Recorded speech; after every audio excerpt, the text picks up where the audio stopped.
And I'm just wondering, I also I saw on your LinkedIn that you worked with Closers.io in the Yep. past. So I was wondering if the structure is pretty much the same.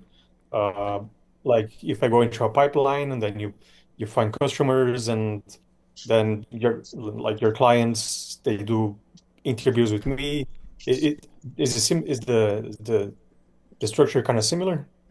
No. So Closers.io is more of sales training and recruiting directly. So they're typical recruiters that have business owners that they work with that are looking for specific talent. They've got their pipeline. They select, they place you in interviews, and then it's up to you to pass the interview. The difference is RepSelect is it's a software company, so the focus is the platform and the tools there to help you land roles. So we actually list recruiters like Closers.io, Win It Sales, all the Zach Brown's Pipeline Pros, all of those recruiters there for you to apply to and get placed that way. But the focus on our platform is obviously job listings, job information, job research, so you can make informed decisions on companies you work for, job vetting and verifying. So we do a lot of like the online research to verify, vet companies, and make sure that you're not falling for like the typical Facebook group stuff, bait and switches, scams, all that kind of stuff. Yeah. But that's pretty much what we're all about. It's software, not the recruiting side as much. Okay. So in that case, it's more like a service that you guys provide to us where we find jobs through the service that we are paying you guys. Is that it? Yeah, so RepSelect has got a bunch of different AI research tools, job listings, vetted, verified, all that stuff. There's a whole bunch of stuff. I'm not gonna list them all here. You can see it on the website, but pretty Hmm. much think of just like a higher quality, more vetted job platform than like Indeed or LinkedIn Jobs or something like that. Pretty much. Okay. Okay. That makes sense. And there is no free version for it. The only free version would be getting inbound invites. So, for example, you can create an account, set up your profile, put your intro video, all that stuff. And there are also companies on the other side of the platform scrolling through the reps, inviting them to opportunities if they like their account. And if you can list yourself and receive inbound invites if you're not subscribed as well. Okay. Okay. That makes sense. Cool. Okay. Thanks. What else we got? Any other questions? No, for me, that's it. Thank you. No problem. I see we've got a hand up. Is it Adeline? Adeline? Sorry if I'm pronouncing it wrong.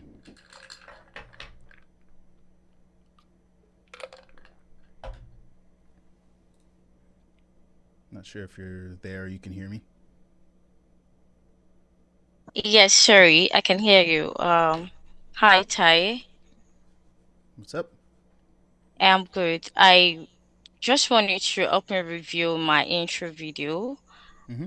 This is my first time in this class. I joined last week, and I saw that you reviewed an intro video for someone. So I just made mine, and I want you to review for me, Yeah, if you drop the if link, that's happy fine. to. All right. Cool. While she's grabbing that, Davina, I'm not sure if your question's quick. Did you have one? I just did. Yep, got it. Okay. Let me pull this up here. I'm going to share screen. Guys, go ahead and let me know when you can see it. Hold on.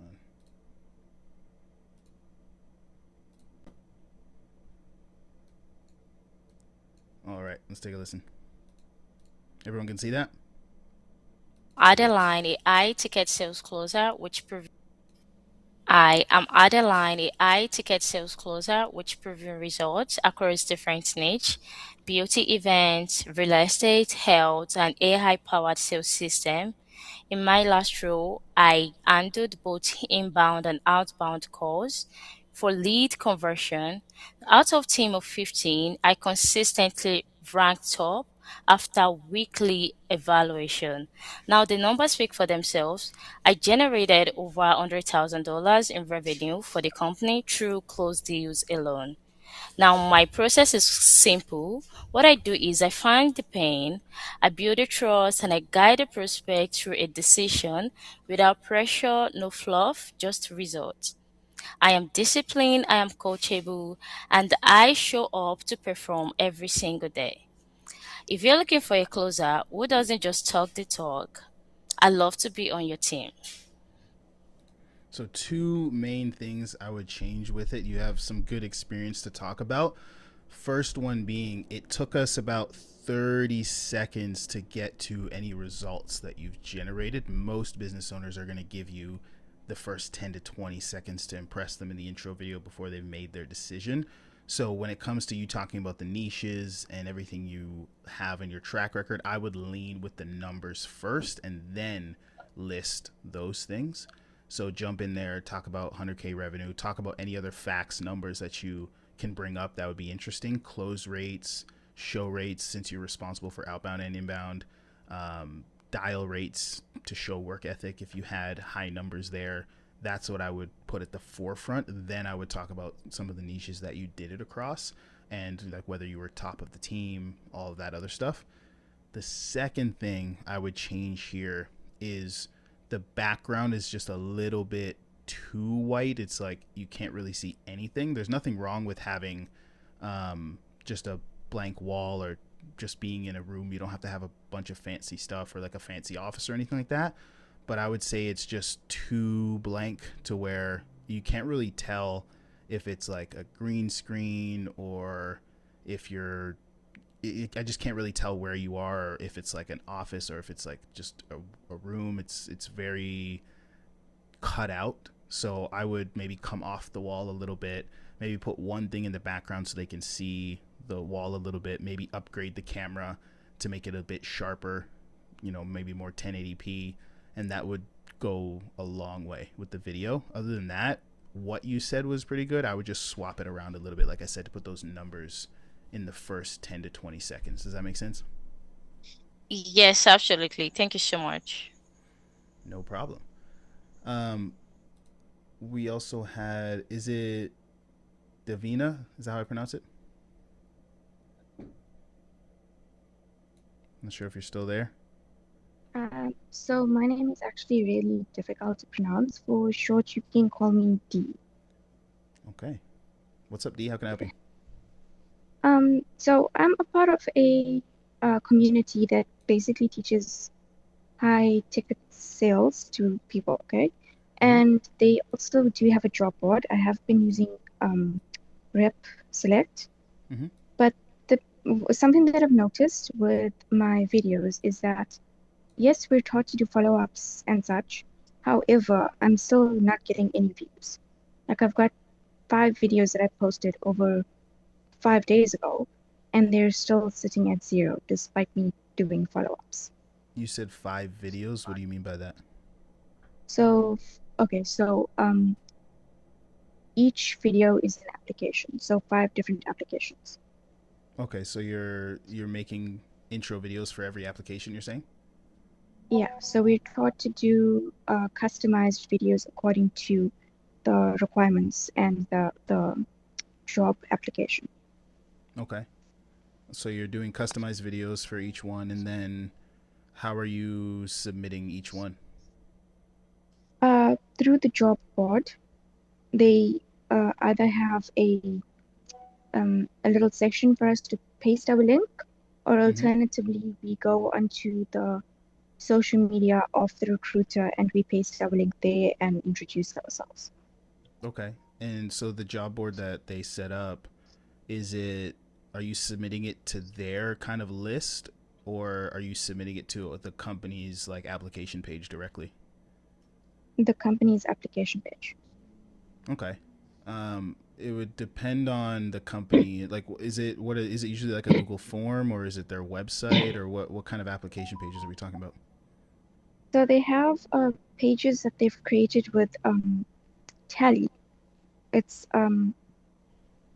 so they basically create these pages and we fill in whatever details necessary, and Mm-hmm. it's submitted straight to the recruiter. So the community that I'm with has no hand. Okay, so it's not the company's job page, then if they're all the same, then it's probably you're submitting it to whoever that job board is. No, it goes straight to the recruiter.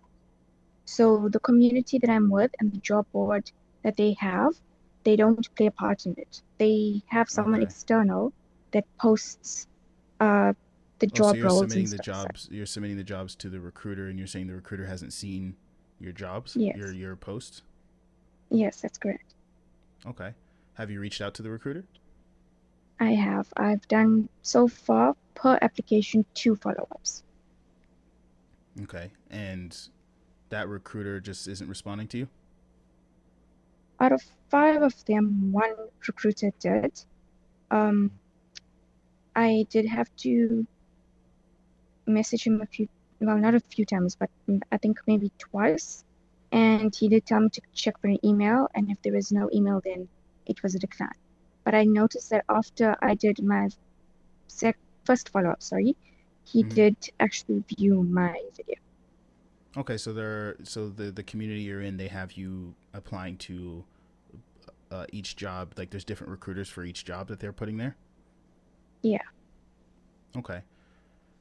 Okay, so the biggest thing is views. I wouldn't be sure exactly why the recruiters from that community wouldn't be responding to your messages. What kind of messages are you saying?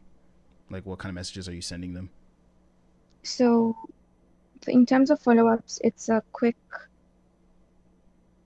message to say, hey, I've submitted my application link through this and this, and I'm excited about this role, and I'm looking forward to any feedback you might have. Okay. So one thing I would switch up with the message is if you think about from the recruiter's perspective, especially recruiters that are attached to like a community like that, they're probably getting, I mean, every recruiter that I know of gets thousands of applications every single month. And, you know, not everyone, but some of them are also reaching out directly on LinkedIn or email or something like that. Regardless, they're just dealing with they're vetting through a lot of different people. And what you want, like, their job is to place the best possible fit as quickly as possible. So if you are a great fit for the role that you're applying to, they're not going to ignore that. But what they might ignore is general messages that don't give them any context that help them make that decision faster. So what I would do with that message, instead of just saying like, hey, I applied, looking forward to feedback, because that doesn't give them any information, because now what they have to do is take your message and try to connect that in the sea of applicants that they have in their CRM or wherever they're storing it, and then go from there. And then again, take your message, pair your name up with your application, then find you again on LinkedIn and then respond to you there. Like, this just a lot of work that they're probably not going to do. So what I would do, especially if you're applying for specific roles, you have specific intro videos that make you a fit, I would give them those reasons in my message, because then you at least have some kind of hook to where if your reasoning is good, it gives them a reason to look again.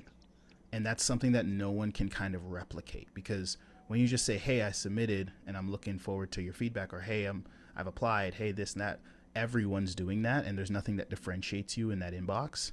So what I would do is I would say, hey, I went ahead and submitted my application, saw you were hiring for X, Y, and Z.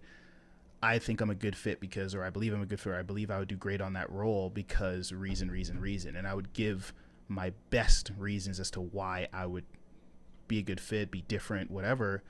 And that way, when the recruiter sees that message, it's either a good reason or it's not. And if they're good reasons, they're going to say, oh, you know what? That actually makes sense. And from there, the chances of you getting a response from them goes way up. Right. And then you can, especially if you're spending the time to make custom intro videos, I would attach that intro video at the bottom of that as well. So I would send a message, and be like, hey, I went ahead, submitted my application to your job for XYZ company. I think I'm a great reason for that type of offer because of XYZ reasons. And I also made a custom intro video for you, kind of further detailing why I think I'd be great. What would you be the best next steps? And I'd drop the video as well. Does that make sense? Yeah, it does. Thanks. It's some really helpful information. Yeah, no problem. And that goes for everyone. Like when you're reaching out to business owners, you're reaching out to recruiters. Like we're all lazy at the end of the day when it comes to if your job was to look through hundreds of applications every day or every month. It's like when you've got, if you're just sending a general message saying, hey, I applied. Hey, let me know what's next. Hey, do you got any jobs? Like I get a lot of those messages and I don't even place people directly on roles and I still get like tons of those every month, and every recruiter I've talked to gets tons of those general messages, and in their head you can do their job for them because their job is to vet through the noise of the sea of applicants that they get and pick the ones that are the best. If you can sell yourself on why you're the best for that specific role and help them do the matchmaking, it's gonna be easier for them to just pick you, right? Because they're like, oh, I'm hiring for these 5 offers and you're coming to me telling me exactly which offers you're applying for, why you're applying for them, why you're a good fit. And it's like, okay, that makes sense. Yeah, I should place you on that offer. And then I immediately go from there, you know? We had the next hand up here. Was it you just wanted me to look at your profile? Abasi, you wanted me to take a look? Yes, yes. Cool. Let's do it. Let me see. Let me share screen real quick. Let me know when you guys can see that. All right. Am I sharing the right screen? Yeah, I think I am. Cool. So we've got profile picture, revenue generated, deal size, everything filled out. We'll take a look at the intro video last. Get the profile summary filled out. Talking about your approach, what you're comfortable with. Portfolio helps a ton. Portfolio, for those of you that don't know what to put here, call recordings, call examples. I would kind of break it up into snippets and showcase, kind of think of like a highlight tape for an athlete. So like, this is how I pitch, this is how I close deals, this is how I handle objections, this is how, and if you just did role plays with people and cut out different parts, that'd be good. If you do have a track record as well though, if you can go back and you have any screenshots of tracking sheets, commission checks, you know, Slack channel deals being processed, like any proof that you have that you've been in the industry, you've performed in the industry, just to help them believe this revenue more, that helps a ton. Okay. And then when it comes here, so for the employment history, we want to make this as achievement based as possible. So it says 800K in revenue. A lot of people, what they have the propensity to do with their job employment history is to just put kind of like what they did. But if you put yourself as like a closer, for example, people know that you were selling, that you were pitching. Like you don't have to necessarily say, you know, managed a CRM, did sales calls. What you want to put here is kind of what you achieved. So obviously you have the revenue generated, but is there any other significant milestones that brought to the company? Did you help scale the company to a certain amount? Were you number one on the team out of all the other people pitching? Did you win any, top performance awards? Did you have what was your close rate, or like any other either metrics or achievements that you can put in here about the employment? Is definitely going to be huge here, because businesses just want to know that regardless of the job, and I would put this for any employment history, even if it wasn't sales, because regardless of the job, companies will look fondly upon people that just performed at a high level, right? And were, achieved things at whatever company they were at. But let's look at the intro video. Hi, I'm Abosa Marishuku, a consultative high-ticket closer who strongly believes that trust closes better than pressure ever will. I've generated over $800,000 as a salesperson with 45% average close rate just by asking the right questions, listening deeply, uncovering the real motivation behind buying, and confidently guiding the prospect to the solution that genuinely serves them. I don't chase wins. Rather, I build conversation that creates lasting customers. Whether I'm handling discovery, navigating through objections, or closing complex offers, my main focus is on delivering values while protecting your brand's reputation. So if you're looking for a closer who communicate confidently, think strategically, learn quickly, and able to increase conversion rate without sacrificing customers' experience. I'd love to be part of your team. So let's connect and see if we are great fit for each other. Thank you. So the main thing I would say with this one, it was good that you talked about your revenue generated. It's good that you talked about your close rate. Talk about kind of like your experience in sales and what you did, because everyone, it's their natural propensity to transition into, hey, this is kind of how I sell, this is my beliefs or thought process on sales. But you're really going to differentiate yourself by talking about you in a terms of, it says here that your top niche is health and wellness. Talk about that. Talk about what you sold, how you sold it. You can talk about some of the things you did in terms of if you sold a lot through follow-up, if you were someone who specialized in getting a lot of referrals, if you know what I mean. So you can add a little bit more about your sales, more than just I generated this revenue. Talk about what you actually did here at the company, and I think that would be huge. Okay, thank you so much. Awesome. Overall, solid profile. By next week, I will do the role plays and put it there. Solid. Yeah, do some role plays, get some examples there, showcasing how you sell, your selling style. That would be really huge as well. Okay, thank you so much. No problem. Monica, how can I help you? Yeah, hi, Tarek.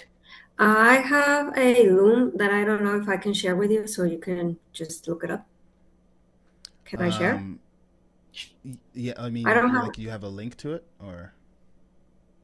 Yeah, should I send the link to you, or I can share the screen and just. Yeah, if you just drop the link in the chat, I can just pull it up. Okay.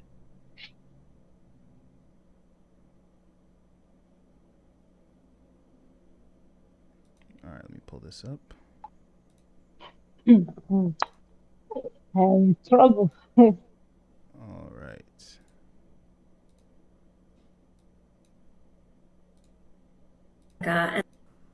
Hi, Callum. This is Monica, and I'd like to start saying that I'd like to be a top performer in the room. As a former business owner in the health and wellness space, managing full sales cycles with a 70% of show rate and 35 to 40% of closing rate, I know the importance of having a marketing partner that can guide you and help you grow your business.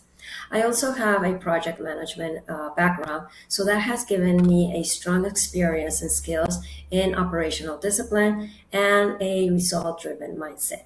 I know how to meet KPIs. So I reached this because I am coachable and I appreciate receiving feedback because I'm very committed with my personal and professional growth. So thank you very much for watching this video. And if you feel that I could be a good fit for your team and help your business grow, I would love to start a conversation. So thank you very much. Have a great day. Was this for a specific offer? Yeah, it was a specific offer. It was a med spa offer. Okay. So the two things I would do here is if I'm doing something for a specific offer, you want to add somewhere in kind of that section where you say why your experience or how it aligns, how it directly connects to what they do and makes you a good fit for that offer. This came across more of like you address someone directly, but then you spoke more generally. But if I was making something specifically for a person, I would be like, hey, this is how my experience ties into what you do and how you serve people. And this is why I think I'd be a great fit. You started out great with talking about your achievements and stuff like that. And then I would segue into that part afterwards. So kind of like impress them with the track record and then go into, hey, this is how it all ties in. Second thing is I want to see you speak a little bit more naturally. It came across as a little bit too prepared, like you were reading something the whole time. And the main part of the intro video is they want to see how you'd actually sell their service by selling yourself. So I want to see how you'd communicate if you were just like talking to someone directly in an interview. If they said, "Hey, Monica, tell me about yourself and why. Tell me about your sales history and why you'd be a good fit for this offer." You would naturally just be like, "Hey, well, this is a little about me. This is what I've done. This is why I'm a good fit," and you would come across a lot smoother, a lot more natural. That's how I want to see you portray yourself in this video. Everything you said was good. I would just change how you say it and then make sure there's a section where you tie in for that. If it's for a specific offer, tie into that specific offer. Does that make sense? Makes sense. And one question, is it to put it on, for example, on your on platforms, on profiles, a general loom, would that be like this would be a good general loom? Yeah, Or yeah. are This one, if all you did was change the flow and made it more natural speaking and not come across as if you had it super scripted, then yeah, this would be totally fine for like a general loom. okay, all right, perfect. Thank you very much, Lay. No problem. Is it Christy Jonas?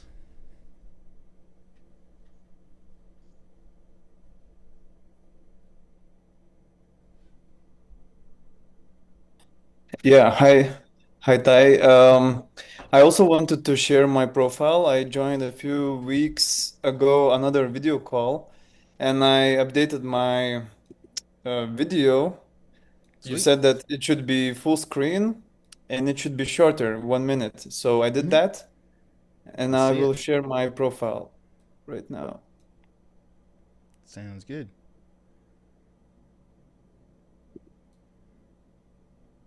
Okay, I'm gonna drop it. Just a moment.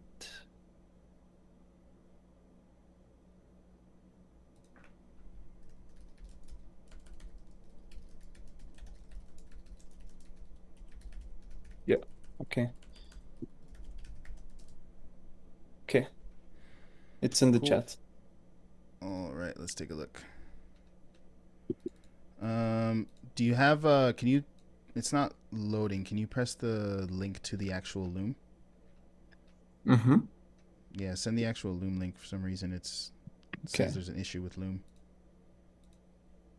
I would suggest uploading it directly as well. When you get a chance, like download it from Loom. It usually performs better when it's just like uploaded directly to the platform. But let's pull this up.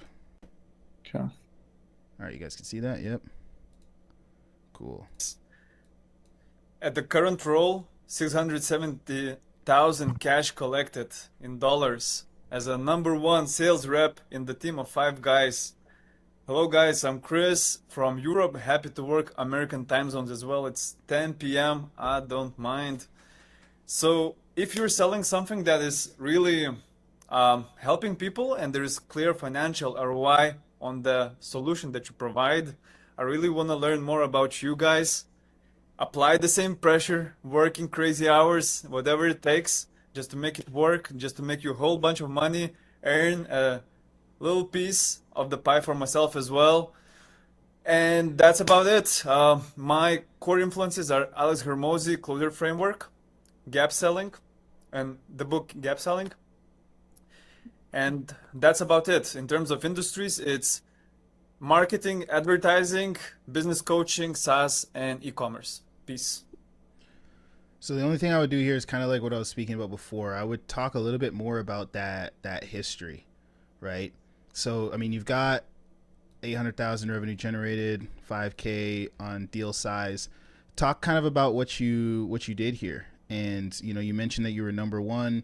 I want to see a little bit more comfortability when you're pitching yourself as well, a little bit more smoothness, like you want to make sure that it's a coherent, tight 1 minute. This felt a little bit more like you were trying to fill the time. So I want to see you get on there. Hey, this is what I've done. This is my name. However you want to kick it off. This is my track record, close rate. I've sold. I have experience selling, as a closer for XYZ company where we focused on blah, blah, blah. I was #1 sales rep on that team. That on that team I did over whatever. I was also worked with Growth Attacker. That was, it looks like you were the founder there. You can talk a little bit about that. You can use that as like tie your experience into, hey, I understand the full cycle. I know how to generate leads and close leads. I know how to prospect because I was doing it as a founder for this company where I closed over $100,000.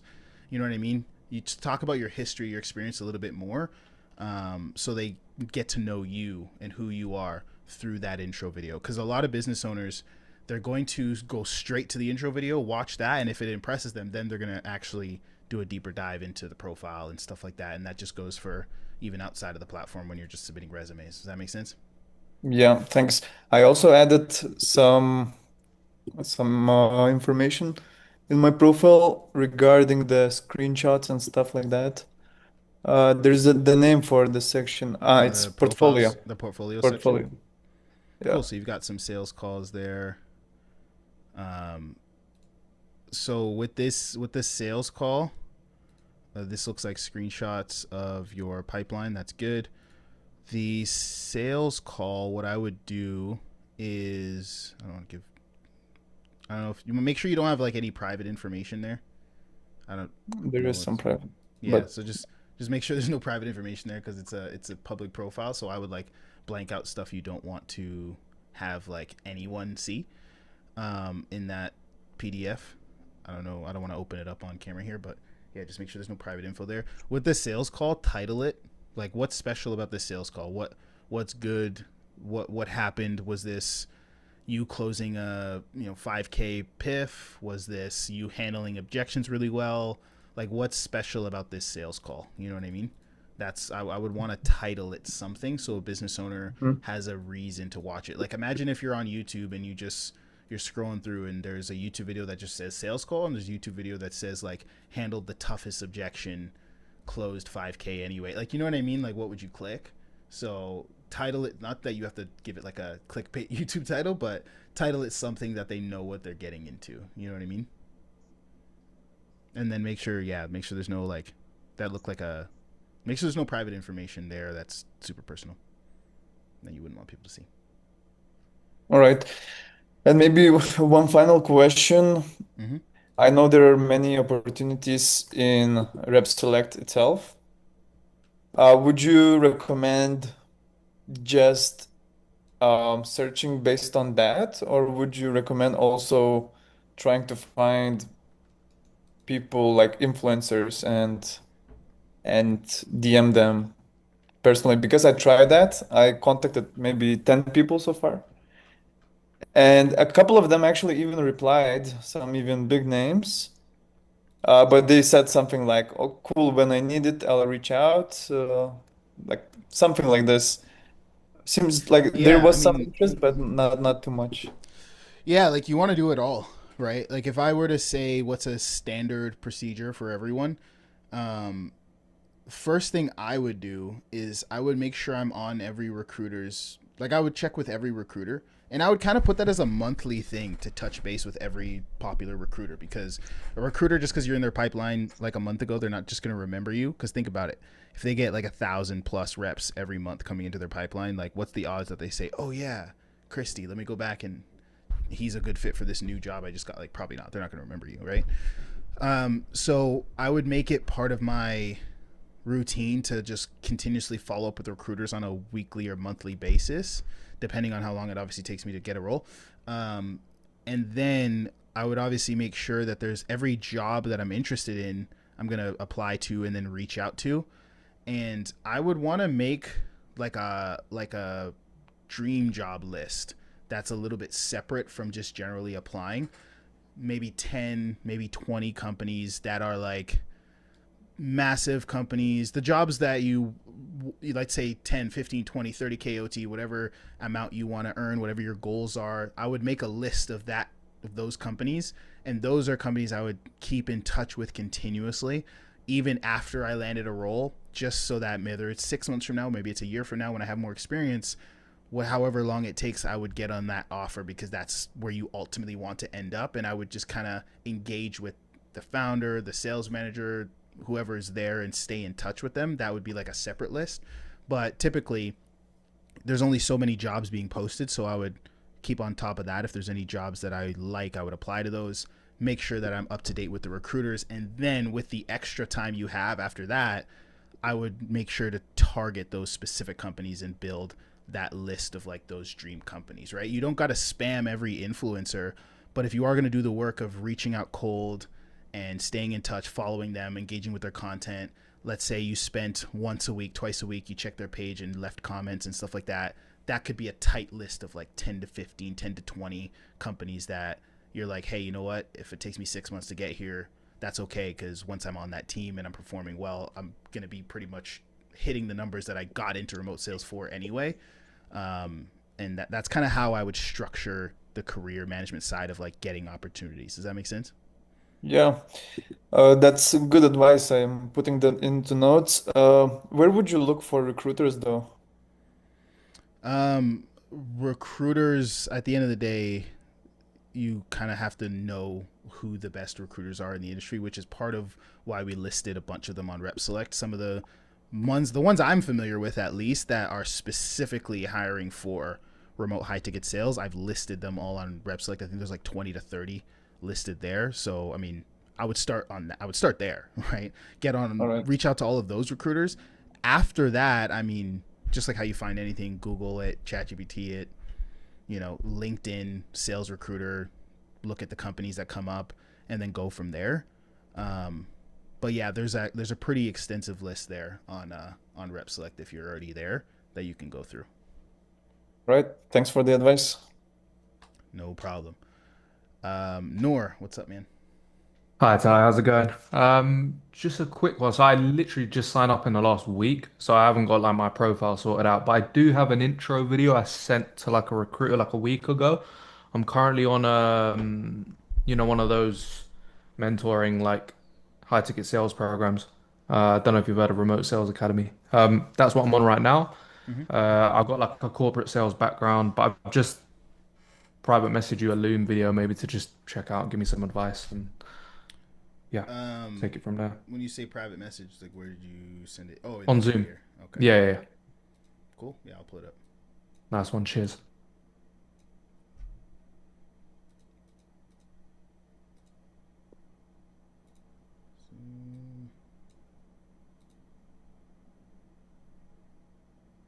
There we go. Eco-care pest.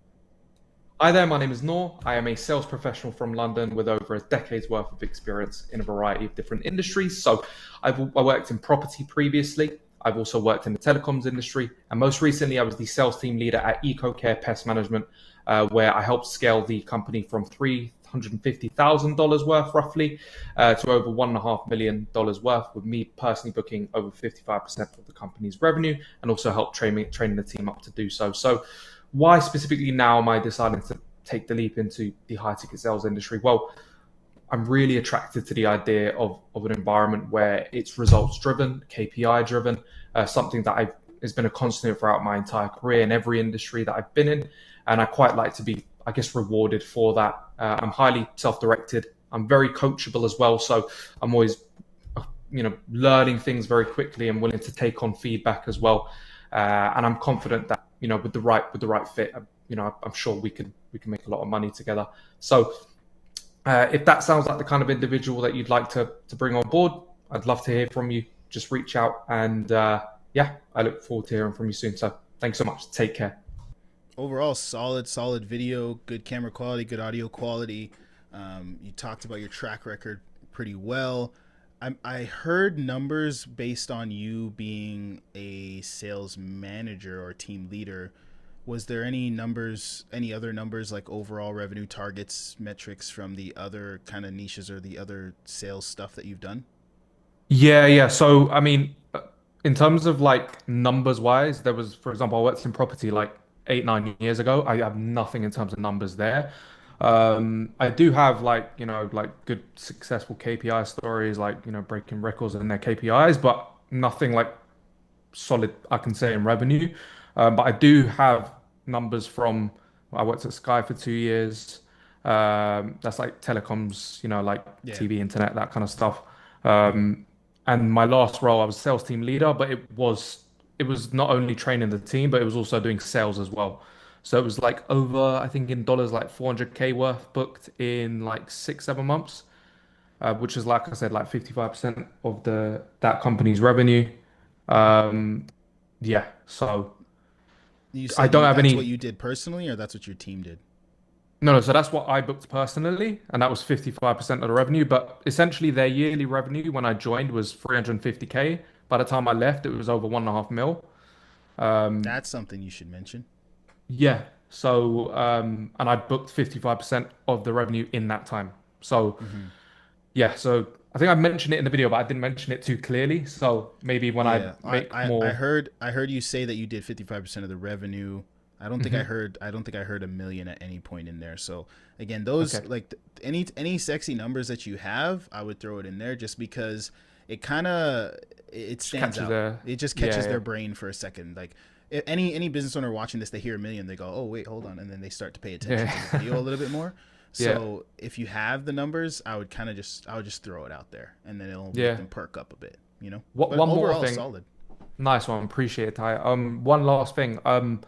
So I do got like a screenshot of the HubSpot revenue, but I have nothing in terms of like call recordings. I did Mm-hmm. ask them, and they said something like GDPR or something like that, which was Yeah, yeah, annoying. So I yeah. literally couldn't even get call recordings. But I do have them as a reference, like the directors. They're willing to put in a reference. Yeah, yeah. Put the So is reference, that? put the put your references, put the screenshots that you can. Call recordings are helpful. They're Hmm. not gonna like double or triple your chances. They'll add like 20% if the Yeah. recordings are in alignment with the business owner that's watching them Right. anyway. Call recordings are more important for people without a track record because you need something to prove that you can sell. But if you can, Yeah. you know, tracking sheets, HubSpot screenshots, if you've got examples like that, it's not gonna hurt you a ton by having not many or no call recordings. No, sorry, and I know I said one thing, but just one last thing. In terms For of sure. like realistic, I know you probably get this question a lot, but like I'm looking to maybe jump into an offer. I don't want to spend time on the wrong offer, if that makes Mm-hmm. sense.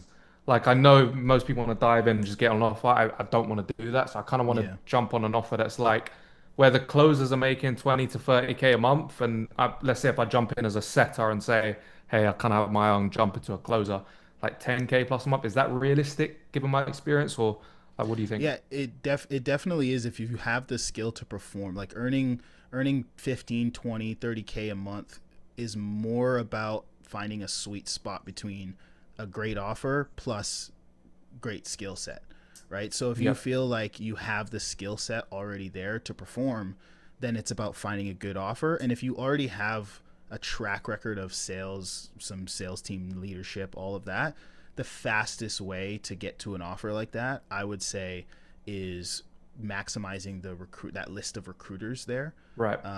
because some of the biggest offers like that are utilizing everything. They're utilizing referrals, they're utilizing recruiters just because they have the money to afford to do so, and then Right. they're utilizing job boards as well. But obviously, having a recruiter vouch for you is going to be great and a lot faster to get that interview. Right. But the biggest bottleneck most people have with recruiters is they don't have the track record for that recruiter to kind of give them a second look.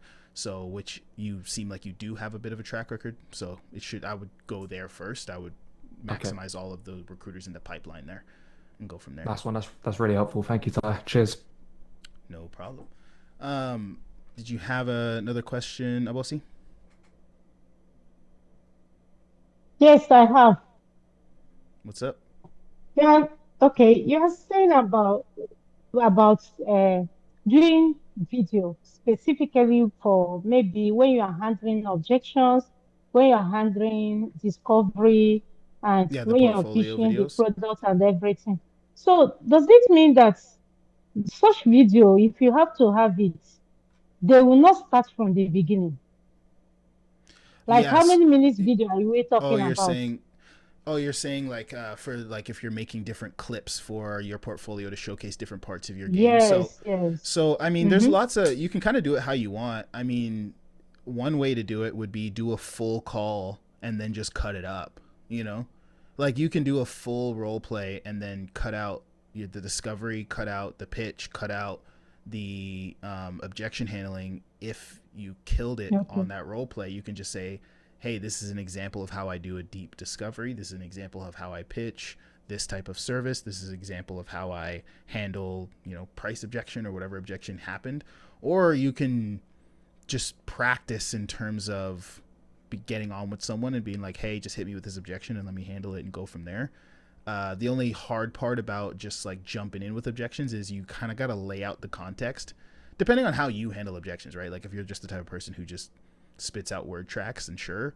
But I mean, for me specifically, like a big, like what I say will heavily be determined by the context of the full call, who I'm speaking to, what we spoke about. So it's a little bit harder for some people to just kind of jump in and do objection handling. So yeah, I would start off just recording some full role plays, and then you can cut out what was good. Because like if you do a full call, you might be like, hey, I killed the discovery, but man, the objection handling was only okay. So I'll cut out the discovery on this one. And then the next one you do, you're like, you know what, the discovery was okay, but I think I really did a good job with the pitch here.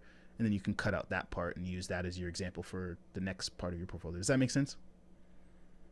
Yes. Okay. In the terms of justifying the number and everything, what I did in my last role is a sales rep, whereby I sell the product to pharmacists and the doctors Mm-hmm. that has hospitals and everything. So it's a drug. It's a pharmaceutical company. And I don't have that, those things that you are saying to present. Like if like I mean you don't if you don't have you don't have, you know. I mean there's you use what you can get or what you do have, and go from there. Kind of along the lines of Corey's question in the chat there, he said without a track record mock calls are absolutely necessary. Like I wouldn't say it that way. I wouldn't say like mock calls are absolutely necessary, but what is necessary is some way to prove that you can sell or how you sell. You know what I Okay. mean? And mock calls is a Okay. really good way to do that. So I I would say I would hesitate to say yes, they're necessary, but like lots of people get roles without any mock calls, but it's the less you have to prove you can sell, the harder it is to get someone to take that risk, right?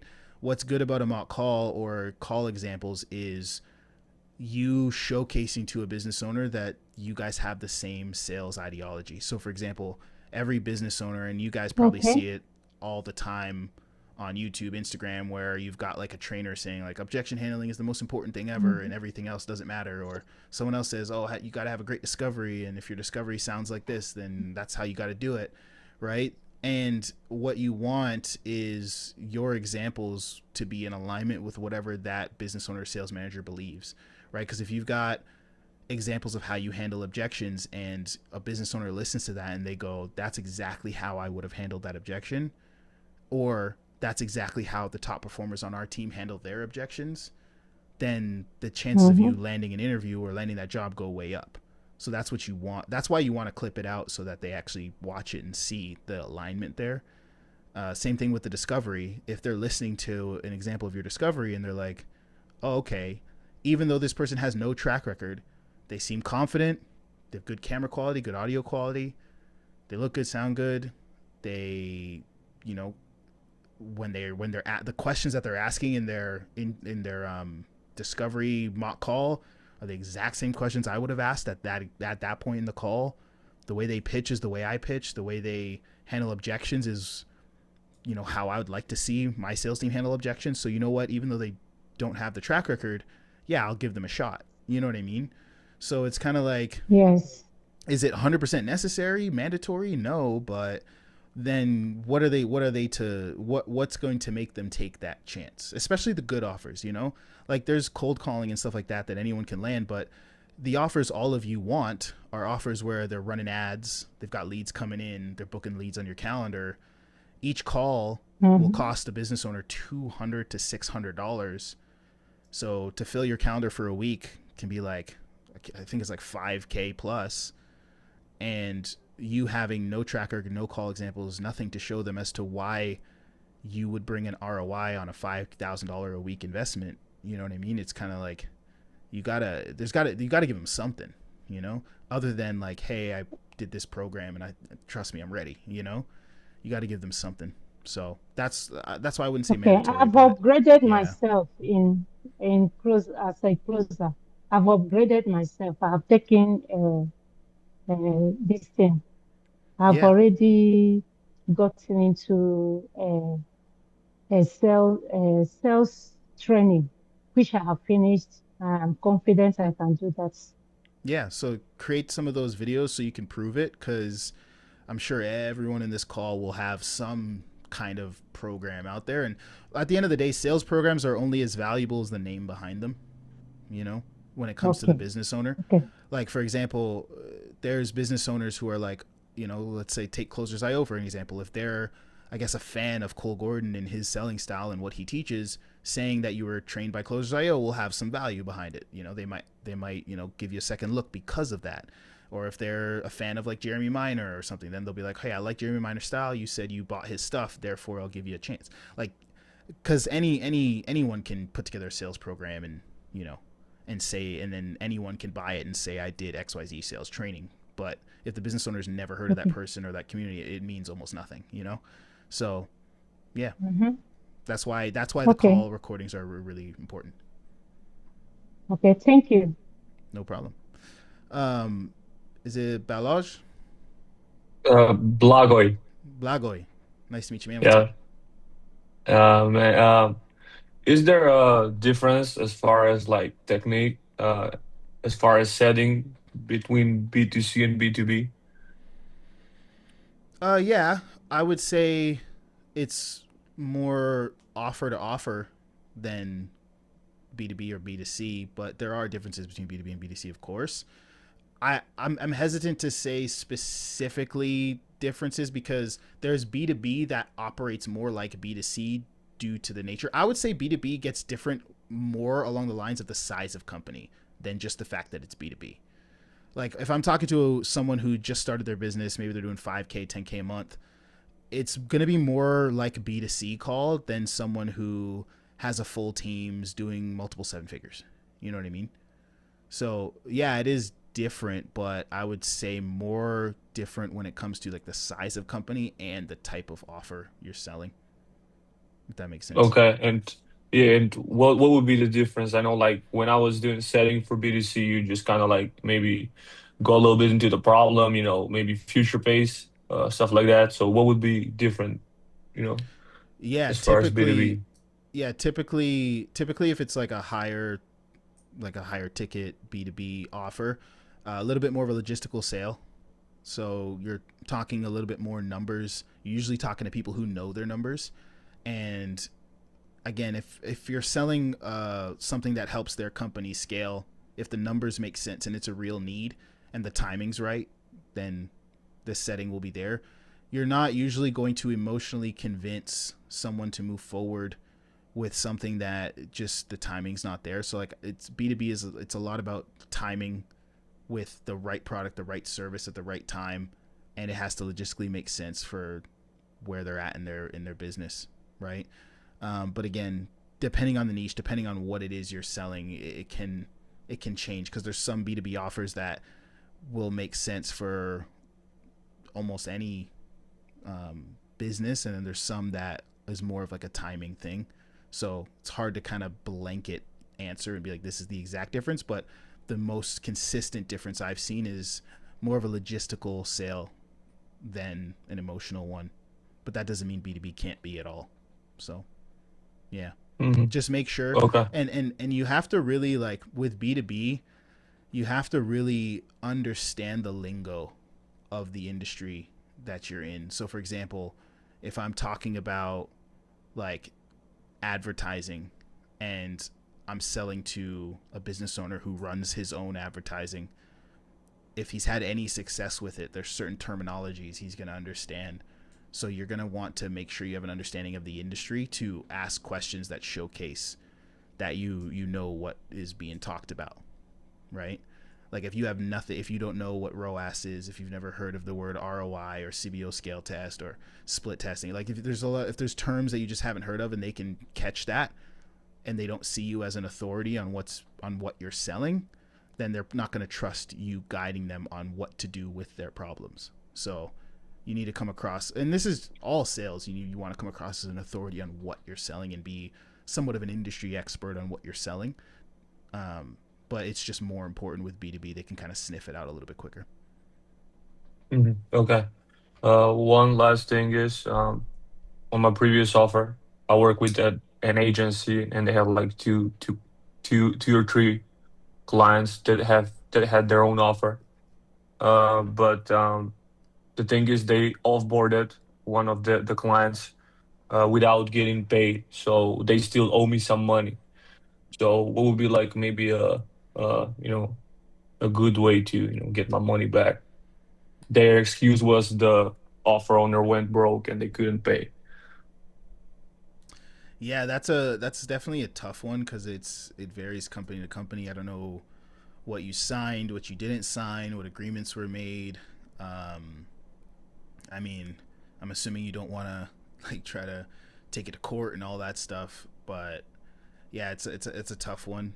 Um, if they didn't get the money and they weren't paid, I guess like that's just a deal you're gonna have to make with the company to find a way to do it. I'm not sure what else you could do other than getting legal stuff involved. But if you didn't sign anything or don't have any documents or papers, I don't know if you want to get into a legal anyways if it's not a exorbitant amount of cash. Hmm. Okay, I had signed like some contractor which said that actually the agency is responsible for paying me, not the offer owner. But yeah, I'll guess I'll have to settle it with them. Yeah, the offer owner. I mean, if you're with an agency, yeah, you have to settle it with the agency for sure. Yeah. Okay, thank you. No problem. Um, Devania, did you have another question? Yes, I did. So I've got a Loom over here, a video. Um, if you could possibly review it, it is a custom Loom, Mm-hmm. but I'm more curious, not so much about the script, but the framework and the delivery and stuff like that. Okay. Yeah, drop the link.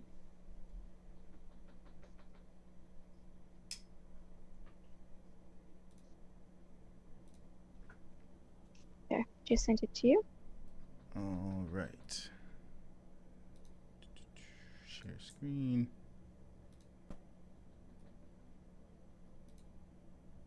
And hey Callum, Devanya here. Look, if Survedia is going to completely dominate the telehealth space and maintain that zero excuse gold standard, you can't have average setters wasting time. You need an aggressive asset who can act with relentless urgency and executes 24/7. While I am relatively new to the remote sales space, I am a certified Setter Syndicate Academy graduate who treats pipeline diagnostics like an absolute science. I know how to move the needle and back up my performance with the numbers, having previously generated an average of 100,000 US dollars within a tight 4-month corporate window. My work ethic is built on high pressure framework adherence and extreme ownership, a discipline I've hardwired into my daily routine through my private pilot license aviation training. In aviation, skipping a checklist is catastrophic. In your pipeline, it ruins cash collection. I've done my homework on your team. From your #1 ranking on ChatGPT to your massive track record scaling hundreds of med spas, and I am hungry to bring that exact data-first precision to your new high-ticket telehealth in a box launch offer. I have the hardware, the stable internet, and the radical transparency to crush your 120 demo target. Let's connect for the next steps. Cheers. The only thing I'd say when it comes to the delivery is I want to see it come across again more not scripted, more how you would naturally speak, as if you were speaking about something you're really excited about. Came across really strong at the beginning, but again, it started to shift more into an overly prepared speech rather than this is just someone, introducing themselves to me, right? With your cadence, with your tonality, I want to see it come across as, again, how you would pitch a service if you were already in the midst of conversation with someone, right? Because that's what they're going to be looking for with the intro video. They're going to say, if I took everything, all the words out of her mouth and just put my pitch in there, same cadence, same look, same everything, how would they sell? Would they be able to close deals that way? That's what they're trying to see with the intro video. That's the point of the intro video. So I don't want it to come across of you using like maybe big words that you wouldn't necessarily use, or a cadence that you wouldn't necessarily use unless you were reading off a script. Does that make sense? So I just want it to flow a little bit Yeah. more naturally. Okay. Thank you for the review. No problem. Were you standing up or sitting down in the video? I was standing up. Yeah, I would want to see another thing. You can't have I want to see it look how you would show up on Zoom.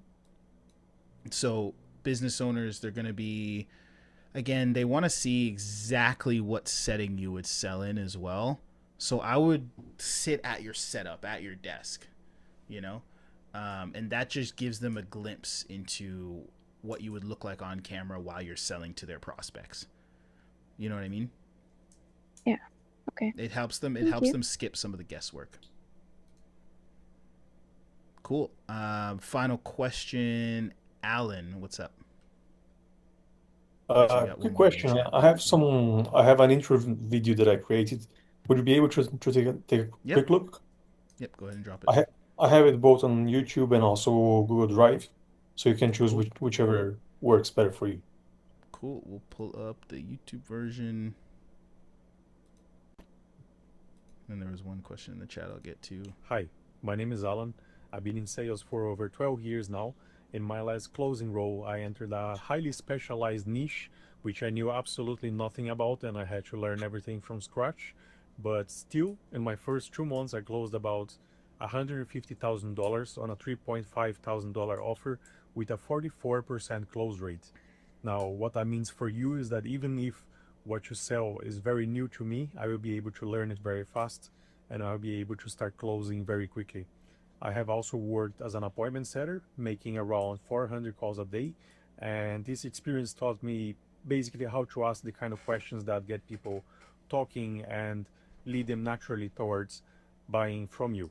Now, back in that closing role I was talking about, every lead I had, they were supposed to fill out an application before booking a call with us so we could actually qualify them. And some applications, they were way too long and it would take more than 20 minutes to read, which became a real bottleneck when my calls were back to back. And I spotted that problem and I took the initiative to actually build my own AI powered system from scratch, which would analyze the applications and pull out what exactly each lead wanted, what they had tried, and what was holding them back.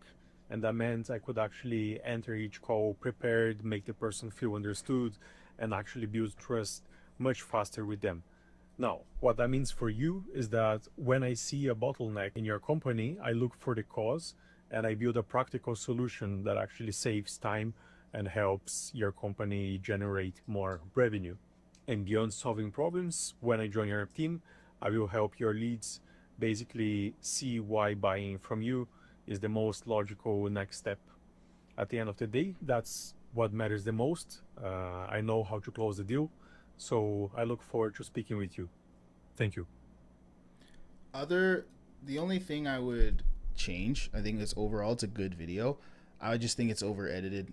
I want to see you be able to speak for a minute and a half without any cuts.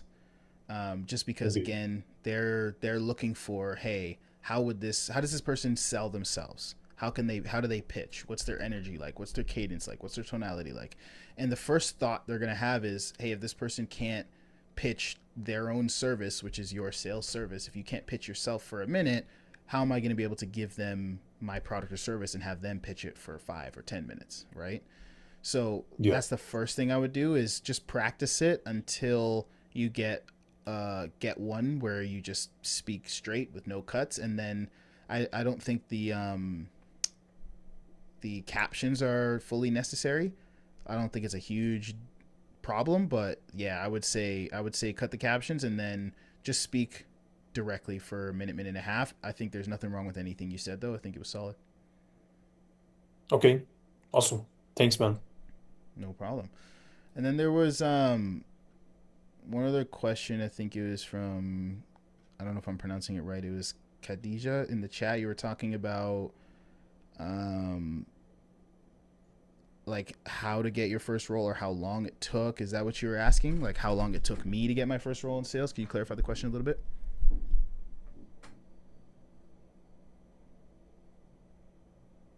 Yeah, it said how much time I took to get in sales. Yeah, so when it comes to, for myself personally, I didn't like my first sales role wasn't high ticket sales. I did a lot of door to door, event sales, that kind of stuff. And then before I got into high ticket sales, I kind of sold, I guess, high ish ticket sales through starting a marketing agency. And I sold like 3, 4, 5K a month packages and services.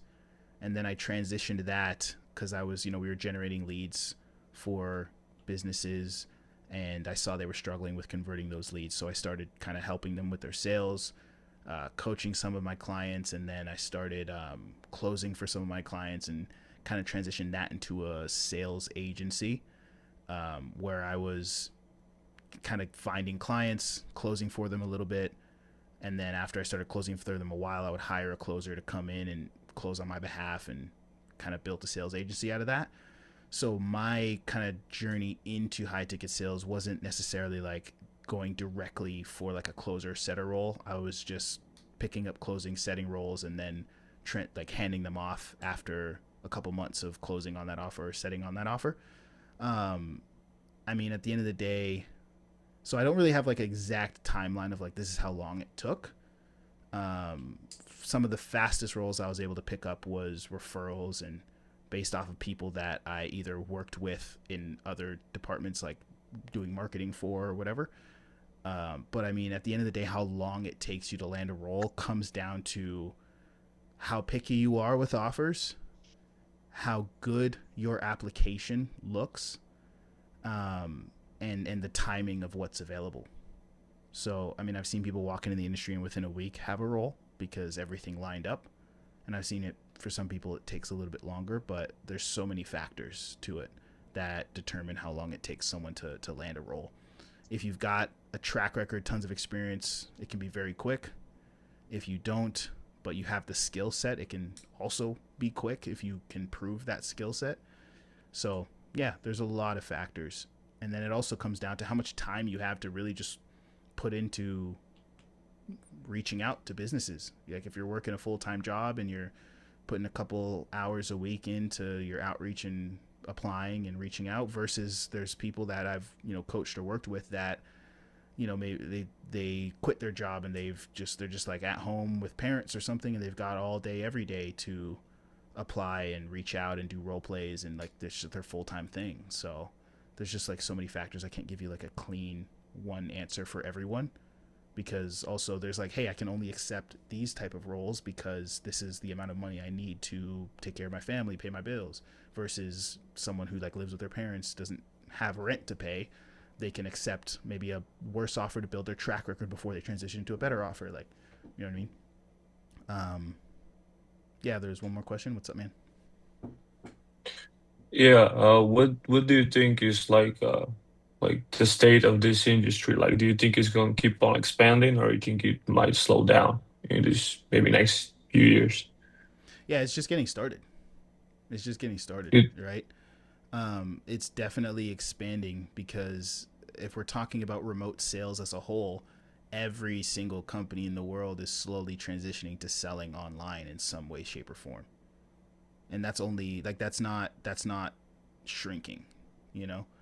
At the end of the day, I mean, if you see like malls are dying, brick and mortar in-person sales, like door-to-door sales is dying off. Like a lot of event sales is slowing down. Like a lot of sales that isn't online is slowing down because of the convenience of buying things online. I mean, look at what Amazon's doing to a lot of like shopping stores and stuff. There's nothing in store anymore. You know, everything is being ordered online. At the end of the day, the highest ticket products and services are always gonna require a human at some point in the process, because like yeah, like the what you're gonna see is the lowest ticket stuff is always going to be more and more automated, right? Like you'll never see a sales rep selling a $50, $100 product. Maybe it'll go up to $500, maybe it'll go up to $1,000. But for the 10K products, for the 5K products, for the 20, 30, 40, 100K products, you're always going to see a human somewhere in the process. Yeah, people will say AI this and AI that, but people at the end of the day, they understand that AI is trained. Even if AI gets so good that it handles objections and stuff like that, it's still not going to be the same because people are going to get on a call knowing that the AI is trained to handle their objections and just by the nature of that, not want to talk to it. You know what I mean? So at the end of the day, that trust factor is huge. And yeah, the industry is only growing. What you're seeing right now is there was a boom where online closing was super easy because there was a lot of trust in the industry.